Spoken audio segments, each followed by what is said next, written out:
হুম।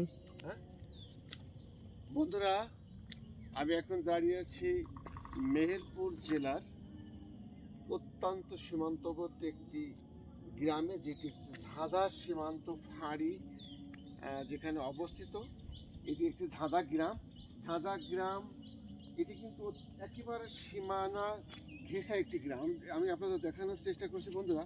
এই আমার থেকে এই দেখেন, আমার ডাইনে কিন্তু আছে একটি মাঠ, এবং মাঠের এই পাশে কিন্তু ঝাঁদা একটা বিডিআর ক্যাম্প আছে। এই বিডিআর ক্যাম্প থেকে কিন্তু এই এলাকার সার্বিক নিরাপত্তা এবং অবৈধ মালামাল যেন ভারতে যেতে এবং আসতে না পারে, সেই জন্য কিন্তু এখানে বিজেপি ক্যাম্প স্থাপন হয়েছে। এটি হচ্ছে ঝাঁদা গ্রাম। এবং ঝাঁদা গ্রাম, এই দেখেন গ্রামের এই পাশে কিন্তু একটি খাল আছে। এই খাল দিয়ে কিন্তু একটা সময় পানি প্রবাহিত হতো, এবং এই খাল পার হয়ে কিন্তু বাংলাদেশের লোক ইন্ডিয়া যেত এবং ইন্ডিয়ার লোক বাংলাদেশে আসতো।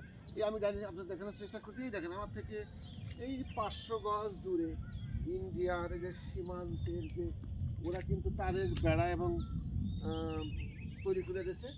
এই দেখেন ইন্ডিয়ার তারা কিন্তু লাইটও জ্বালিয়ে দিয়েছে ওই ইন্ডিয়ান সীমান্ত। আর এই যে দেখতে পাচ্ছেন, আপনারা দেখানোর চেষ্টা করছি, এই যে এখানে তারা কিন্তু তার দিয়ে খুঁটি গেড়ে সুন্দর করে এই টোটাল সীমান্তটাকে তারা কিন্তু ব্লক করে রেখেছে।